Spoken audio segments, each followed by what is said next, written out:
Hola, buenos días chicos, ¿cómo están? Bienvenidos. Buenos días. Vamos a ir comenzando despacito la clase de hoy. Castillo Micaela, ¿tenés la mano levantada? ¿Necesitas algo?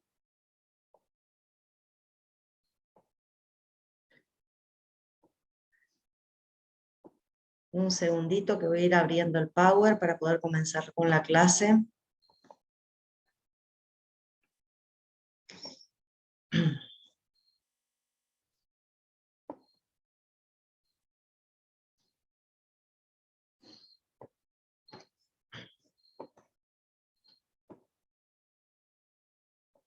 Bueno, ahí estamos.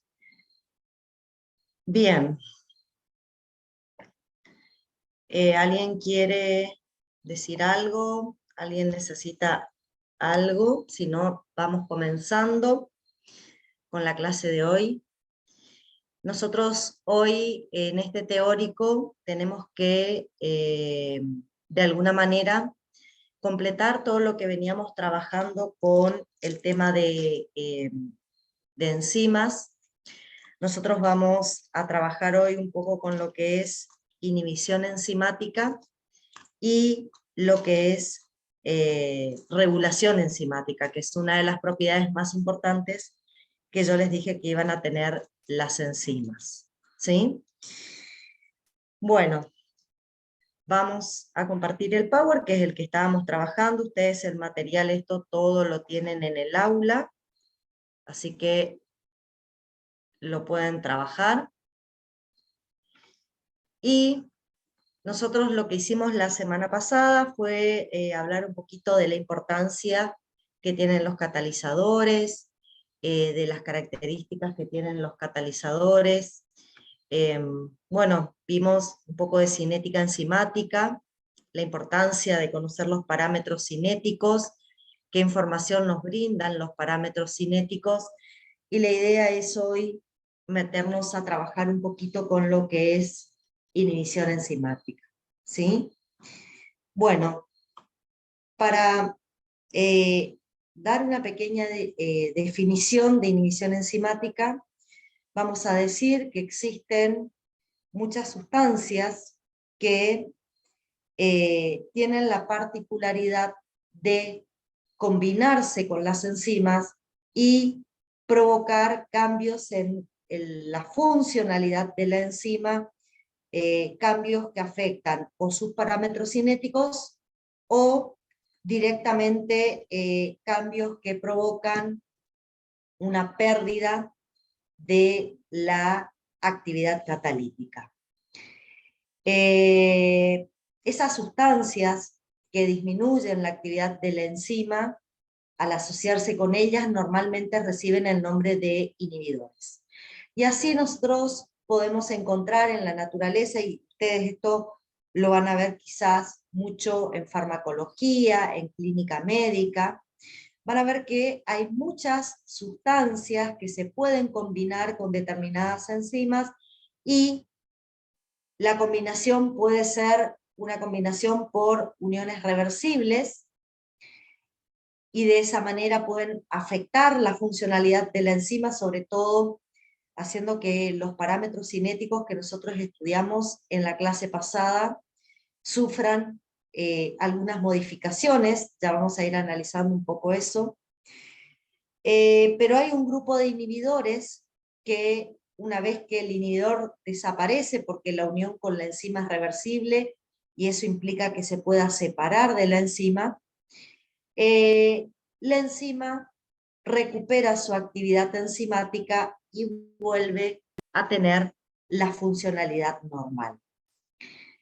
Por otro lado, vamos a ver inhibidores que directamente se asocian de manera covalente a la enzima. Esa asociación covalente produce cambios en la estructura tridimensional de la enzima, cambios que afectan el sitio activo, ¿sí? Y en ese caso vamos a hablar de una inhibición irreversible. Cuando hablamos de una inhibición irreversible, lo que vemos es que el inhibidor va a inactivar permanentemente a la enzima. Resumiendo un poco lo que dije hasta acá, vamos a rescatar 3 ideas. Hay sustancias denominadas inhibidores que pueden afectar la función de una enzima.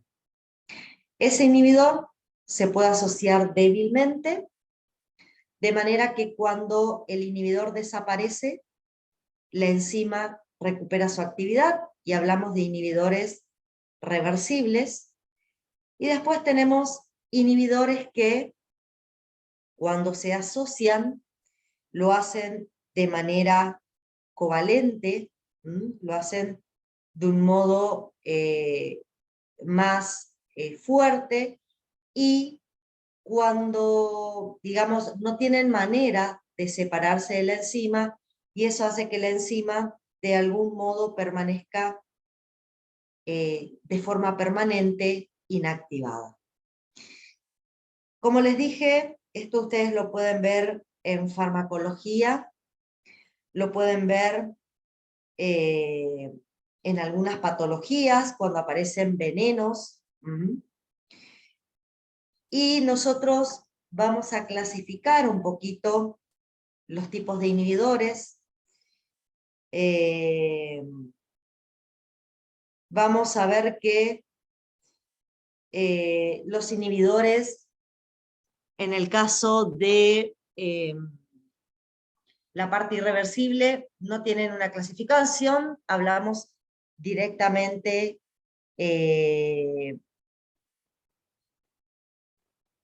de inhibidores irreversibles en general, y vamos a decir que son sustancias que modifican covalentemente a la enzima, y por lo tanto esa inhibición no va a ser reversible, va a ser totalmente irreversible. Y vamos a hablar de inhibidores reversibles, donde vamos a decir que tienen la particularidad de interaccionar de manera no covalente con la enzima, y al interaccionar de manera no covalente con la enzima, pueden en algún momento separarse de la enzima, y de esa manera la enzima recupera su funcionalidad. En ese caso hablamos de inhibidores reversibles de tipo competitivos, vamos a hablar de inhibidores de tipo no competitivos, y vamos a hablar de inhibidores de tipo acompetitivos y mixtos. Van a ser 4 subtipos. Vamos a empezar primero por los inhibidores reversibles competitivos, que es este pequeño grupo. Acá, ¿qué vamos a tener en los inhibidores reversibles competitivos? Vamos a tener una sustancia que va a competir directamente con el sustrato por el sitio activo, o sea, la enzima en su sitio, perdón, a ver si, vamos a poner la opción de puntero. La enzima, como ustedes pueden ver acá, puede en determinado momento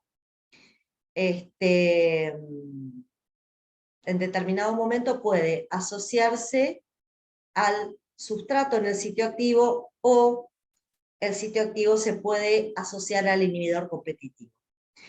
De entrada, ustedes tienen que pensar que si el inhibidor competitivo puede ocupar el sitio activo, es porque tiene una estructura molecular semejante a la del sustrato. Por eso se puede ubicar en el sitio activo, por eso puede ocupar el sitio activo. Y indudablemente, si la enzima se asocia con el inhibidor, va a perder actividad enzimática, y esa inhibición, como es una competencia, está determinada por cuál es la sustancia que está en mayor concentración. ¿Sí? Vamos a ver que dependiendo quién es el que ocupa el sitio activo, puede o no puede haber actividad enzimática. Debido a que en este tipo de inhibición se afecta la unión del sustrato al sitio activo, porque ese sitio activo puede ser utilizado por el inhibidor, vamos a decir que en presencia de este inhibidor se afecta el KM, ¿sí? Aumenta el KM, porque la enzima va a perder afinidad por el sustrato debido a la presencia del inhibidor. Pero ¿qué nos pasa con la velocidad máxima? Si nosotros evaluamos la velocidad máxima de esta enzima, nos vamos a encontrar con que no se va a modificar la velocidad máxima debido a que a altas concentraciones de sustratos, cuando normalmente se alcanza la velocidad máxima, es el sustrato el que se va a unir al sitio activo, porque hay una competencia, y como dije yo hace un ratito, la competencia la gana el que está en mayor concentración, va a ser el sustrato el que se ubica en el sitio activo, y de esa manera la enzima va a recobrar su normal funcionalidad y va a alcanzar la normal velocidad máxima que alcanzaría en ausencia del inhibidor. Si nosotros evaluamos los gráficos cinéticos que estudiamos la clase pasada y comparamos cómo va a ser la gráfica de Michaelis y Menten en presencia o en ausencia del inhibidor, nos vamos a encontrar con gráficos que van a adoptar la siguiente forma que aparece acá. Como pueden ver, en color celeste aparece el gráfico o la curva cuando vamos a tener la enzima en ausencia de inhibidor, o sea, vamos a tener normalmente la enzima en presencia del sustrato. Como vemos, a medida que avanzamos la concentración de sustrato, como habíamos hablado, aumenta proporcionalmente la velocidad o la actividad enzimática, hasta que la enzima se satura y alcanzamos la velocidad máxima. Cuando agregamos un inhibidor competitivo, ¿qué nos pasa? A bajas concentraciones de sustrato, el inhibidor puede ocupar el sitio activo y va a afectar la funcionalidad de la enzima. Sin embargo, también siempre va a haber parte de enzima que se asocie con el sustrato y genere velocidad, ¿sí? En estos inhibidores, la enzima no pierde totalmente su funcionalidad, sino que tiene o logra catálisis menores debido a la presencia del inhibidor. Si ustedes ven, no tengo las mismas velocidades a bajas concentraciones del sustrato, porque a veces es el inhibidor el que se une al sitio activo y no el sustrato. Sin embargo, cuando las concentraciones de sustrato empiezan a aumentar, la velocidad o la catálisis mejora de manera inmediata, y cuando las concentraciones de sustrato son muy altas, el inhibidor se desplaza, desaparece el inhibidor, el que se ubica en el sitio activo va a ser exclusivamente el sustrato, y en ese caso hablamos de que la enzima se satura y alcanzamos la misma velocidad máxima en presencia de este inhibidor. Por lo tanto, cuando tenemos un inhibidor competitivo, la velocidad máxima no se modifica, y lo único que se modifica es el KM, que aumenta, porque como el inhibidor se ubica en el sitio activo,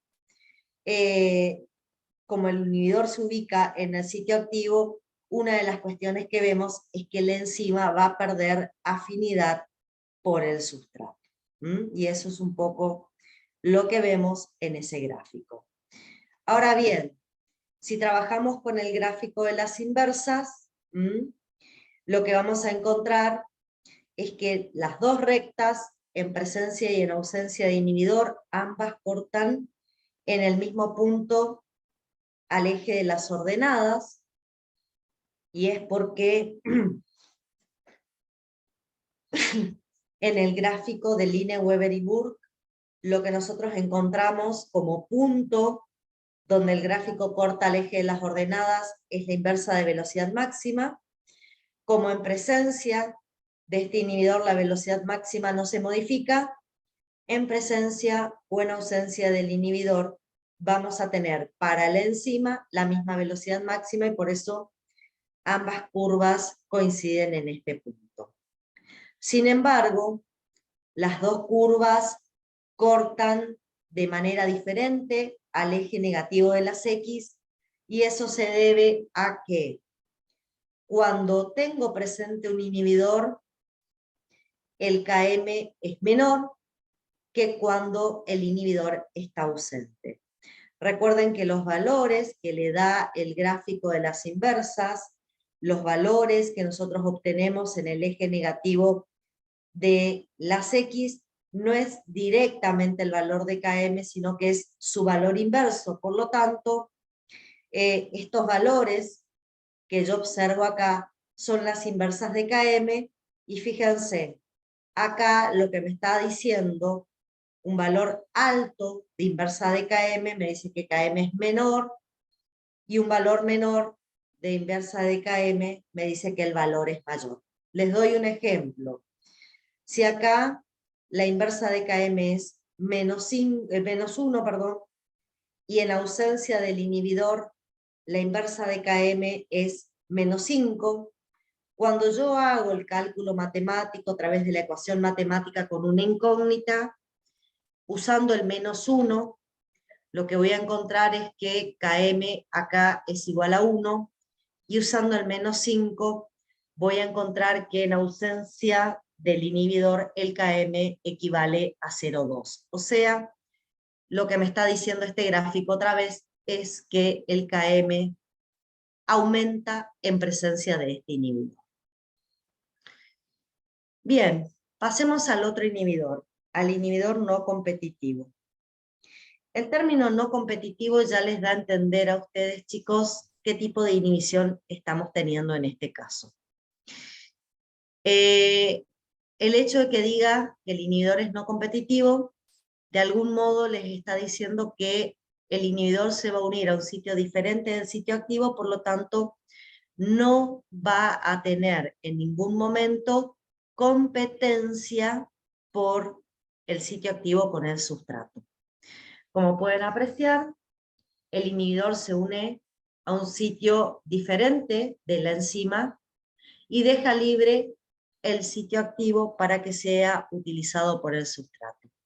En este caso podemos ver que el inhibidor se puede unir a la enzima libre cuando no tiene todavía el sustrato ubicado en el sitio activo, o se puede unir directamente al sitio activo, o se puede unir directamente al sitio activo, o se puede unir directamente a la enzima asociada con el sustrato en el sitio activo. Pero como dije, es diferente el sitio de unión del inhibidor. Bueno, ¿qué nos pasa con los inhibidores no competitivos? ¿Qué nos ocurre? Son sustancias que no van a afectar el Km de la enzima. Y no van a afectar el Km de la enzima porque no van a generar ninguna interferencia en la unión del sustrato con el sitio activo. Sin embargo, lo que se observa en presencia de este inhibidor es que hace que la enzima se sature con menores concentraciones de sustrato, provocando menores valores de la velocidad máxima. Estos inhibidores provocan que haya una menor velocidad máxima, y eso afecta a la enzima en cuanto a la cantidad de sustrato con la que se satura. Si miramos, acá aparece en la curva de Michel y Mendel en color azul otra vez cómo se comporta la curva en ausencia de inhibidor, y en color rojo cómo se comporta la curva en presencia de inhibidor. Como podemos ver, en presencia de este inhibidor, la velocidad máxima se vuelve menor, y eso se explica diciendo que lo que ocurre es que con menores concentraciones de sustrato, la enzima ya se va a saturar y va a afectar obviamente al proceso de catálisis. No se van a poder lograr velocidades tan altas en presencia de este inhibidor. Sin embargo, el KM no se modifica debido a que el inhibidor se une a un sitio diferente del sitio activo. Cuando vamos al gráfico de las inversas, observamos, acá abajo tienen el gráfico de las inversas, observamos que las dos rectas cortan al eje negativo de las X en un mismo punto.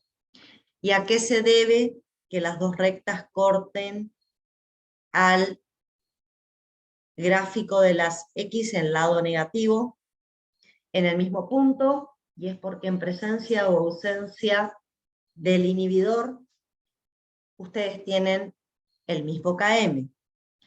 Sin embargo, no corta en el mismo sitio la recta al eje de las Y, al eje de las ordenadas, porque cambia la velocidad máxima en presencia del inhibidor.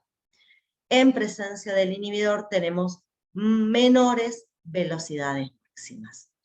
Ustedes van a apreciar acá y me van a decir que en realidad, de manera directa, pareciera que la recta en presencia del inhibidor está cortando a valores mayores. Sí, pero recuerden lo siguiente, chicos. Este valor numérico, donde la recta corta al eje de la Y, que es mayor que en ausencia del inhibidor, no les devuelve directamente la V máxima, les devuelve el valor inverso. Por lo tanto, cuanto mayor es el valor inverso, eso indica que menor es la velocidad máxima calculada en presencia de ese inhibidor. Por lo tanto, cada vez que tenemos este inhibidor, la enzima va a seguir funcionando, sin embargo, se van a modificar esos parámetros cinéticos que yo acabo de describir, que son justamente KM y velocidad máxima. Bueno.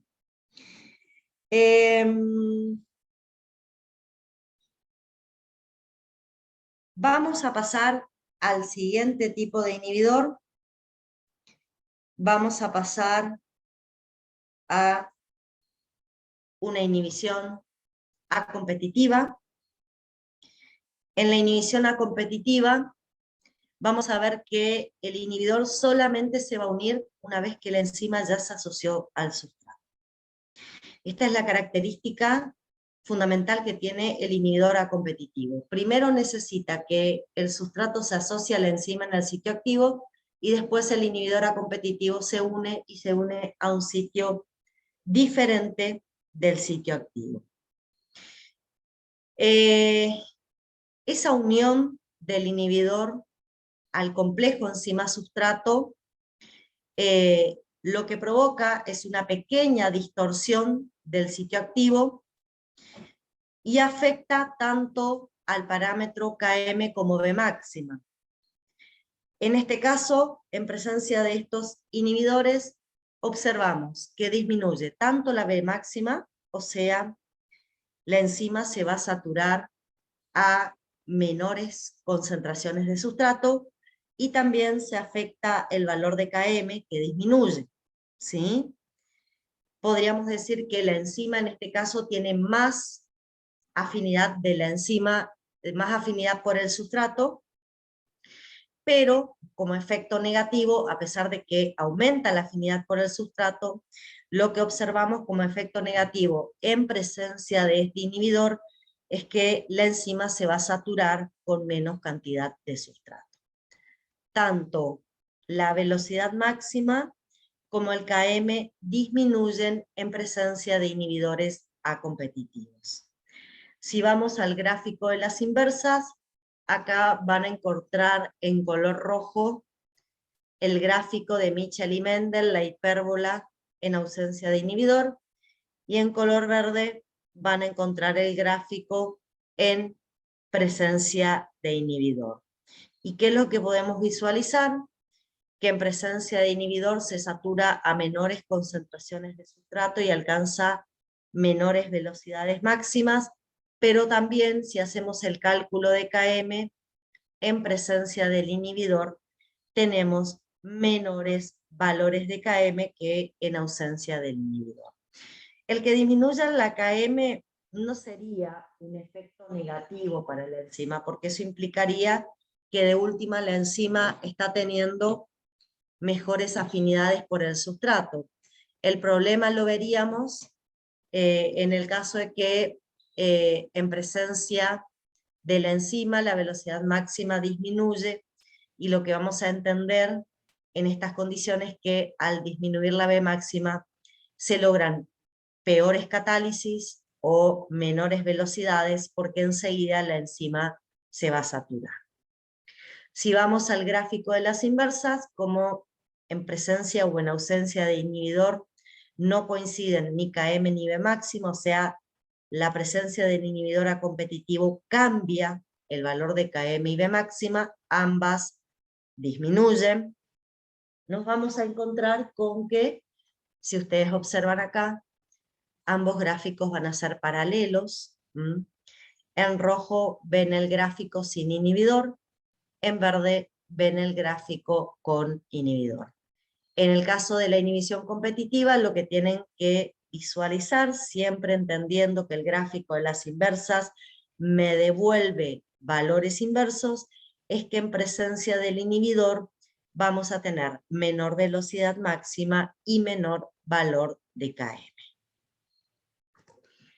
Finalmente, dentro de los inhibidores reversibles, tenemos los mixtos.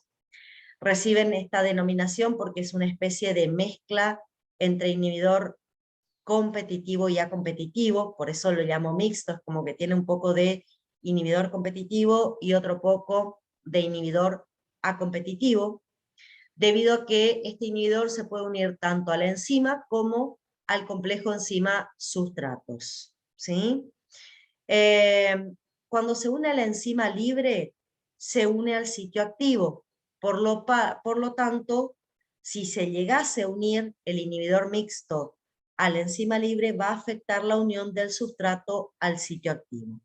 Entonces, de entrada, uno de los aspectos que tenemos que ver en este inhibidor mixto es que si afecta la unión de la enzima con el sustrato, va a aumentar la velocidad máxima. Va a aumentar el Km/s, ¿sí? Si se afecta la unión de la enzima con el sustrato, porque el inhibidor puede ocupar el sitio activo y de esa manera, digamos, interferir en el ingreso del sustrato, una de las cuestiones que vemos es que se va a incrementar el valor de Km. Por otro lado, también se puede unir a la enzima una vez que el sustrato ya está ubicado en el sitio activo, y en ese caso se va a unir a un sitio diferente, y cuando ocurre esta situación lo que hace es disminuir la velocidad máxima. O sea, fíjense, el inhibidor mixto tiene propiedades que son del inhibidor competitivo porque tiene la capacidad de aumentar Km, y tiene propiedades de la competitivo porque puede disminuir la velocidad máxima, ¿sí? Por eso lo llamo mixto, ¿está? Este es un inhibidor que actuaría como una combinación de los dos primeros inhibidores que tenemos. Bueno, acá simplemente están los gráficos que ya vimos de los tres primeros inhibidores, y vamos a hablar de una inhibición irreversible como último mecanismo de inhibidor. ¿Cuál es la característica básica entre los inhibidores que vimos hasta ahora, reversibles, y este inhibidor irreversible que les voy a comentar ahora? Bueno, la diferencia básica está en que si la inhibición es reversible, lo único que observamos es que se modifican los parámetros cinéticos, pero la enzima sigue teniendo cierta actividad catalítica, o sea, se sigue formando el producto en presencia de inhibidor, solamente que o pierde afinidad la enzima por el sustrato, es menos afín, o la enzima se satura antes, ¿sí? Pero de alguna manera podemos observar que en algún punto el inhibidor va a poder separarse de la enzima y la enzima va a poder recuperar su total actividad catalítica. En el caso de la inhibición irreversible, el inhibidor se va a unir a la enzima por sus grupos funcionales, se va a unir por grupos nitrogenados, aldehídos, aldoalcanos, alquenos, se va a unir a las cadenas laterales de los aminoácidos por enlaces covalentes y van a modificar la estructura terciaria de la enzima.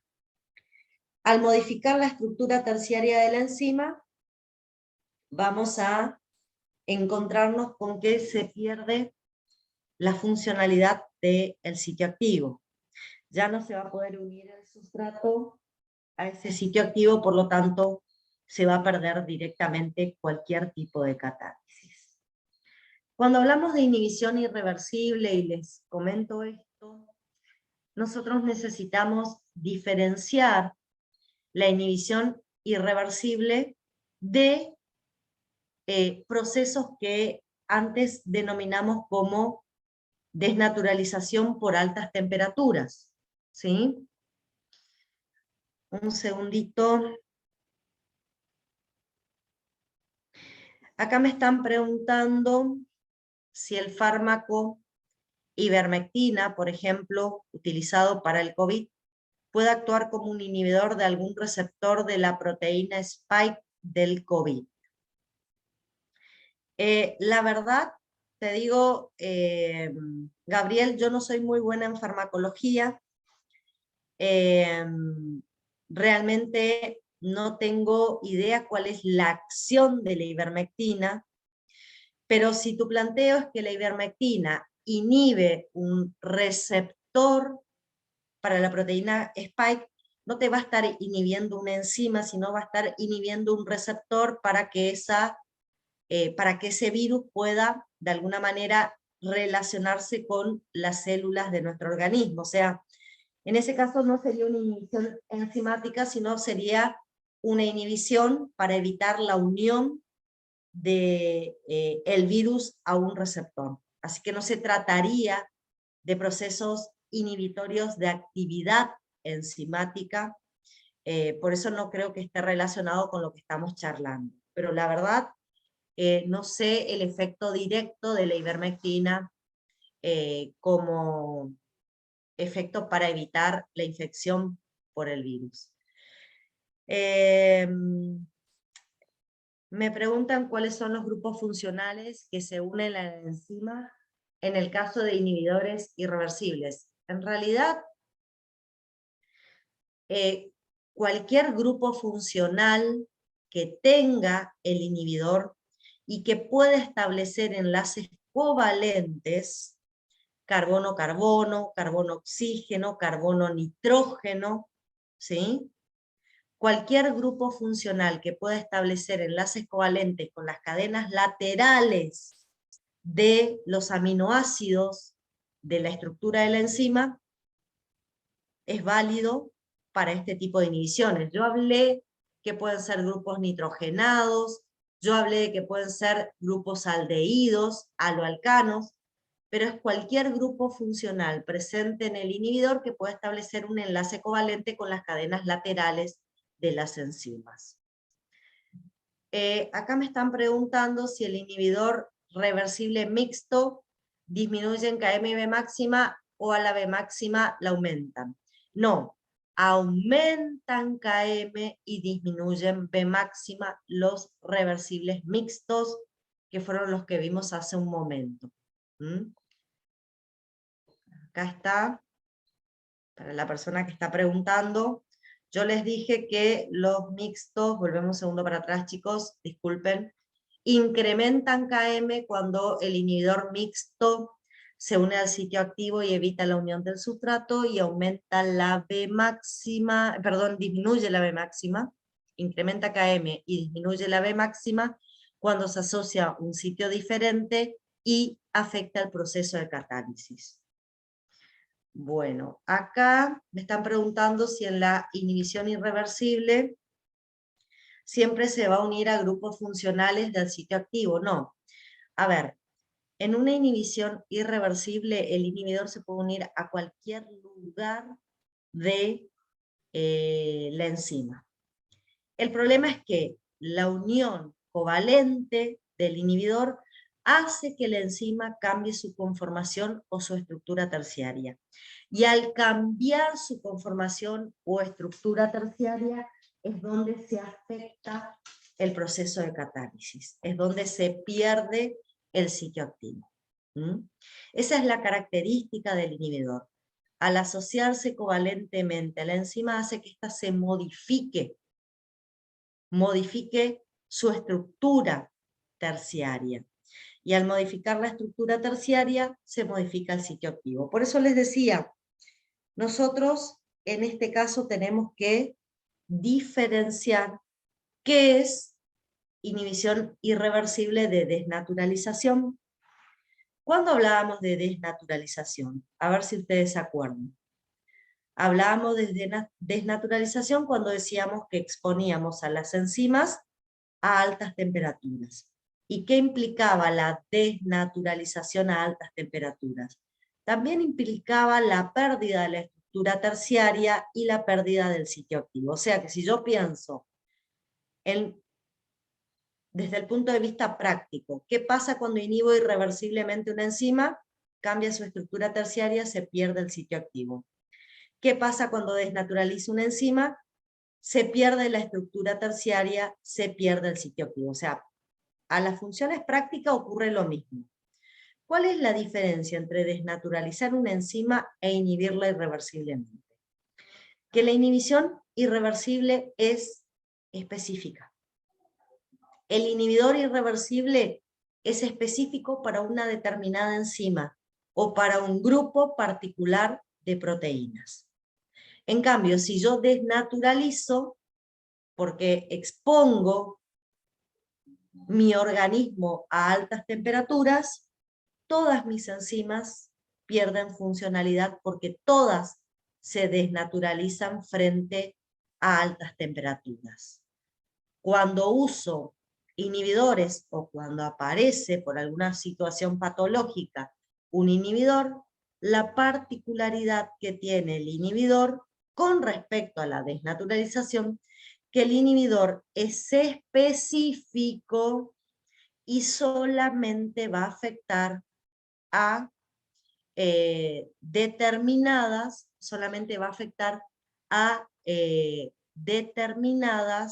enzimas en particular. Esa es una cuestión importante. Y otra cuestión importante que tienen que tener presente si comparan inhibición reversible con inhibición irreversible. En la inhibición reversible se sigue teniendo actividad catalítica a pesar de que se modifiquen algunos parámetros cinéticos. En la inhibición irreversible perdemos totalmente la actividad catalítica. Desaparece la actividad catalítica. ¿Está? Bueno, esto es para que sepan que existen sustancias que pueden afectar al asociarse a las enzimas a su funcionalidad. Ahora vamos a pasar a hablar de una propiedad que tienen las enzimas, que es muy importante, propiedad que hace que las enzimas se diferencien de los catalizadores inorgánicos, y es que tienen la capacidad de regular su actividad catalítica. ¿Por qué es importante que las enzimas puedan regular su actividad catalítica? Porque de esa manera se pueden coordinar numerosos procesos metabólicos, ¿sí? Y así responder a cambios que ocurren en el ambiente, poder permitir que en determinadas circunstancias las células crezcan y se diferencien de manera ordenada. O sea, la posibilidad de que las enzimas puedan ser regulables me permite a mí que mi organismo se adapte a cada una de las circunstancias a las cuales nos exponemos. Existen diferentes maneras para regular la actividad catalítica de una enzima. ¿Cuáles son las maneras que tenemos para regular la actividad catalítica de una enzima? Bien, podemos regular la actividad catalítica de una enzima por simógenos. Podemos regular la actividad catalítica por compartimentalización. Podemos regular alostéricamente, covalentemente y de manera genética la actividad catalítica. ¿Sí? Vamos a empezar por la primera de las regulaciones, y que es la regulación por simógenos. Cuando utilizo el término simógeno, chicos, directamente estoy hablando de una enzima que está inactiva. Cuando digo que la enzima se encuentra en forma de simógenos, lo que estoy planteando es que la enzima no tiene actividad catalítica. ¿Cuál es la característica de un simógeno? Si vemos esta imagen, ustedes acá tienen, imagínense que tienen una proteína, donde tienen una parte proteica que corresponde a la estructura básica de una enzima en particular, y esa estructura proteica de la enzima está unida covalentemente asociada a un péptido de diferentes tamaños, pueden ser esos péptidos, pero que tiene un efecto inhibidor sobre la estructura enzimática. O sea, cuando la enzima está en forma de simógeno, tiene su parte proteica con actividad catalítica unida a un péptido que inhibe esa actividad catalítica. Mientras ese péptido esté asociado, la enzima no va a poder asociarse adecuadamente con el sustrato y no va a poder acelerar la transformación química. ¿Qué es lo que necesitamos para que la enzima pueda tener actividad catalítica? Bueno, necesitamos que se separe el péptido inhibidor, ¿sí? Para separarse el péptido inhibidor hay que romper enlaces covalentes, porque el péptido inhibidor está asociado por enlace peptídico a la estructura proteica de la enzima. Para romper esos enlaces covalentes vamos a usar enzimas, peptidasas, proteasas, que por una hidrólisis van a romper específicamente al simógeno en este punto, y al romper específicamente al simógeno en ese punto van a separar la parte proteica de la enzima, que ahora al